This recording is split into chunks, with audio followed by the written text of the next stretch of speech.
Waalaikumsalam warahmatullahi wabarakatuh. Anak-anakku yang dimuliakan Allah,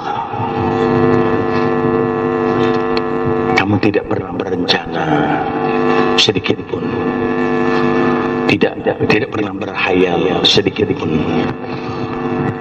untuk berkumpul dalam satu majelis. Tapi Allah memperkenalkan kamu, mengatur kamu, menjalankan kamu. Jauh kamu dari kampung, pergi hanya untuk Allah. Kau tinggalkan ayah, kau tinggalkan ibumu, kau tinggalkan pekerjaanmu, kau tinggalkan kampung halamanmu, hanya untuk Allah.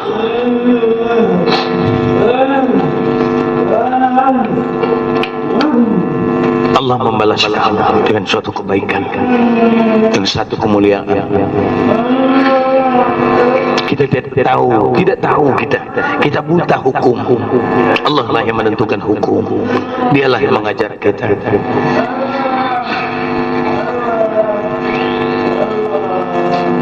Kita orang bodoh, orang jahil di tengah-tengah kejahilan. Allah menarik kita satu persatu, duduk bersikup bersama. Tujuan tidak untuk nama kita, tidak untuk pangkat, tidak untuk kekayaan. Kita orang gila di tengah-tengah orang gila. Mereka berjuta-juta kegilaan, kita cuma satu kegilaan. Hayal orang doa apa kapan menegakkan hukum Allah, kepingin menegakkan hukum Allah. Berhayal pagi dan sore. Alhamdulillah masih ada hayalan kamu untuk Allah pagi dan petang. Yang ada cuma satu khayalan dari kita. Dengan penuh pengharapan Allah kabulkan doa kami untuk ini. Yakini bahwa Allah akan tolong kita menegakkan hukumnya. Sedangkan penipu Allah tolong. Dan sangat mustahil kita tidak ditolong Allah. Mustahil. Duduklah kita orang bodoh menanti adakah hidayat Allah. Ketika datang hidayat Allah diberikan kita untuk ilmu kepada kita. Maha suci Allah, kita diberikan Allah tempat. Ini tempat kita. Coba kalau kita tidak punya tempat, kemana kita akan menegakkan sunnah Nabi, kelakuan Nabi, sifat Nabi. Kita bangun ini pondok karena takut kepada Allah. Betul-betul ini pondok karena takut kepada Allah. Aku bangun karena takut dengan Allah. Aku tulis Al-Quran karena takut orang memalsukan ayat Allah. Takut Yahudi dan Nasrani boleh membuat orang-orang sekuler boleh memalsukan. Tetapi ketika ditulis di dinding, siapa yang akan memalsukan? Karena aku takut.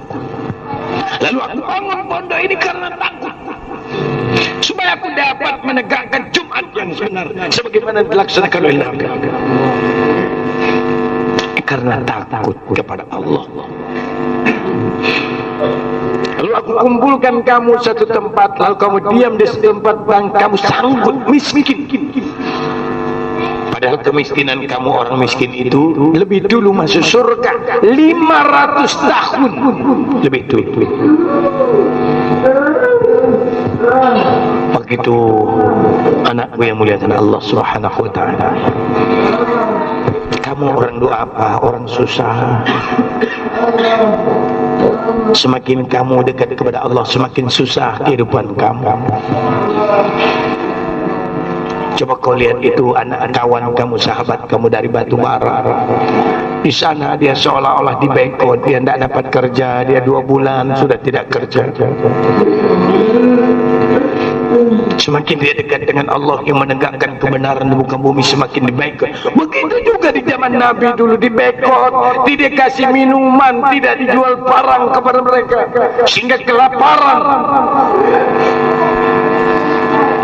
Kaum du'afah kelaparan, dibekot, tidak dikasih makan. Disiksa mereka, ada yang dipotong kepalanya, ada yang dibelah kepalanya, ada diikat kaki dan kaki kiri kaki kanan dengan kuda, kemudian ditarik dengan kuda, belah tubuh.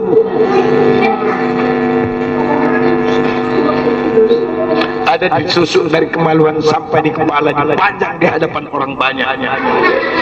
Itu pengorbanan mereka untuk menegakkan hukum Allah. Kamu hanya air mata saja, kamu tidak sanggup untuk dirimu. Air mata penyesalan.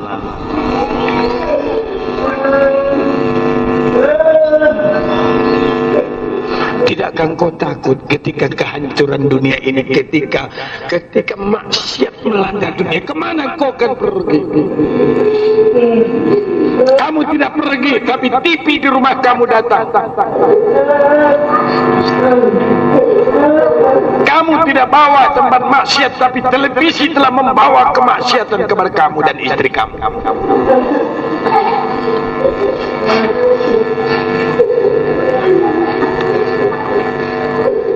Didikan televisi itu merusak akhlak daripada anak-anak kamu. Tinggal tunggu azab Allah, azab yang paling berat. Semakin dunia diancam kehancuran, di sana sini banjir mematikan ribuan manusia. Sudah jelas diberitakan bulan Maret, itu planet Mars sudah hampir turun ke muka bumi, tinggal 50 juta mil.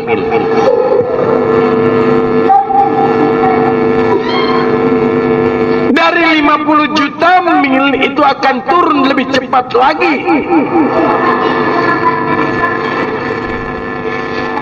Dan kemudian dia akan menghantam bumi, hancur bumi. Katakanlah ia terbelah, tetapi dari terbelahnya itu dia akan hancur. Dari kehancuran itu dia membuat meteor yang membawa sumbu api yang menyala-nyala. Makanya besok tanggal 27 hari Rabu, keadaan bulan itu menjadi 2. Ketika bulan sudah 2, kamu bertanya pada diri kamu, bertanya kepada Allah, ya Allah, masih dibukakah pintu taubat untukku? Atau Allah telah tutup pintu taubat buat kamu?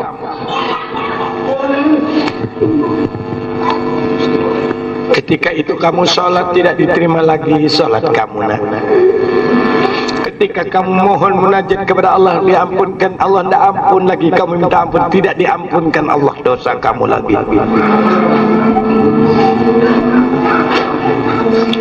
Orang-orang di zaman Nabi ketika diceritakan azab Allah, takutnya bukan kebalang, duduk bersama Nabi. Tetapi kamu jauh daripada Nabi, gak pernah kamu takut dengan azab Allah.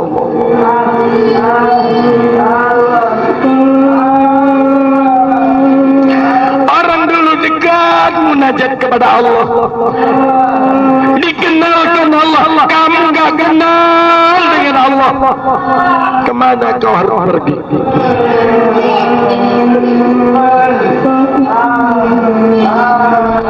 Cobalah kau lihat anak kamu yang melawan kamu, durhaka anak kamu kepada kamu. Doa apa yang kau dapati daripada anak kamu? Anak yang beramal salah, bukan anak beramal saleh.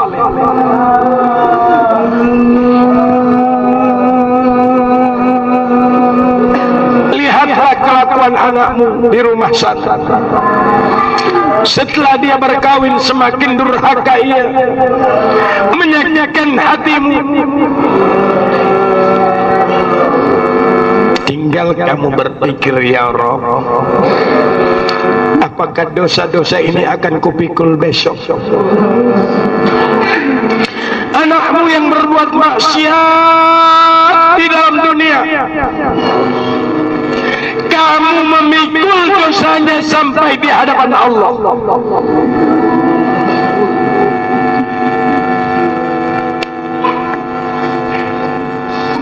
Apa yang harus kau pikir lagi, nak?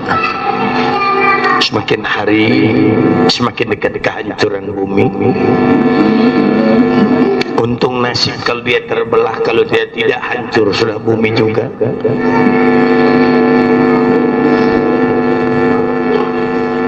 Aku pesankan kepada kamu dimanapun kamu berada besok, ketika kamu kembali dan kamu yang berada di pondok, siapa tahu aku pergi dari sini besok.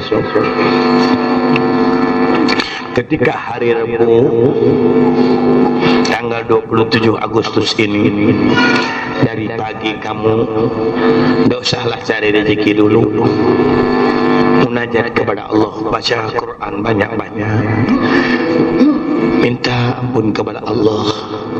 Sampai malamnya kamu minta ampun kepada Allah. Kalau perlu puasa kamu kalau sanggup. Siapa tahu kalau Allah sudah tutup pintu taubat, sebelum datang kau minta ampun kepada-Nya. Aku harap kepada kamu yang di Dumai dan di Jakarta banyak minta ampun kepada Allah.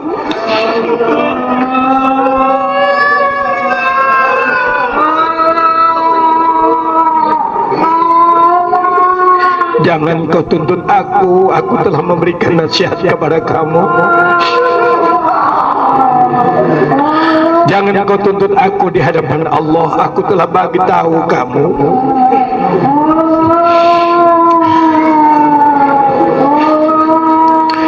Telah aku jelaskan beberapa kali bahwa saya tidak pernah di zaman Nabi terjadi bulan 2.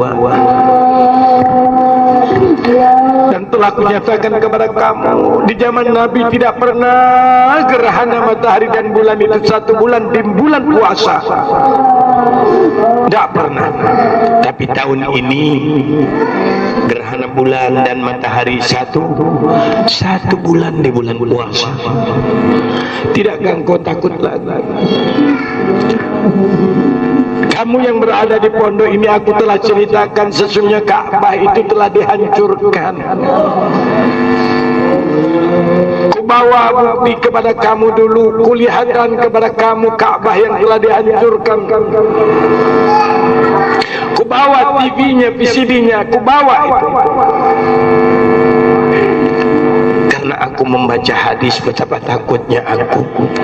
Nabi berkata, ketika Ka'bah telah hancur, dihancurkan oleh orang Habasyah, maka taubat tidak diterima lagi. Bagaimana aku akan bagi tahu kamu lagi? Memang aku saksi. Maka aku buat ini hanya untuk mengenang Ka'bah. Karena yang sekarang batu daripada Ka'bah itu yang dikirim dari Amerika, bukan yang dibangun oleh Ismail dan Ibrahim lagi. Batu yang keliling Ka'bah itu tidak lagi batu yang di tangan Ibrahim dan Ismail, tidak ada lagi. Maka ketika itu telah hancur. Karena yang mentawaf itu adalah penipu. Yang tawaf penipu membungakan duit lalu pergi ke Mekah. Orang yang makan riba, uang yang berbunga, pergilah ke Mekah. Tobat apa yang diterima Allah lagi? Aku mengharap sisa hidup kamu ini, semoga kamu dipilih oleh Allah untuk menegakkan hukum. Aku tidak tahu siapa pula di antara kamu yang ditolak oleh Allah. Aku tidak tahu. Maka takutlah kamu ketika kamu diusir oleh Allah dari tempatnya. Allah tidak akan membaurkan yang benar dengan yang salah. Lalu Allah memilih orang-orang yang dipilih olehnya.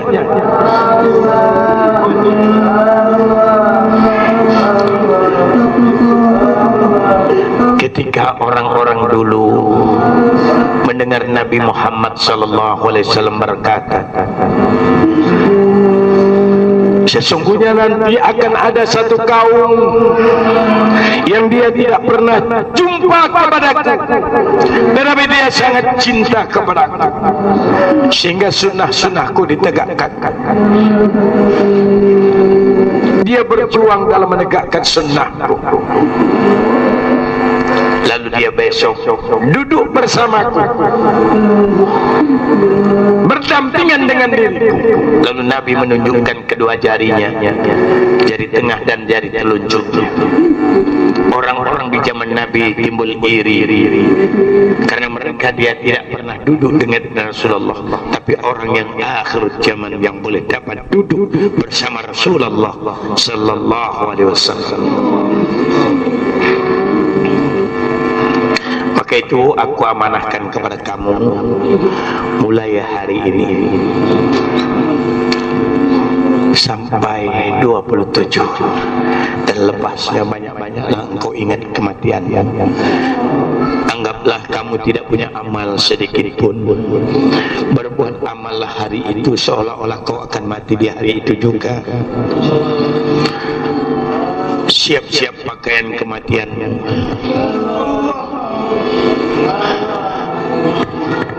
Jangan lupa kamu tidak punya amal. Carilah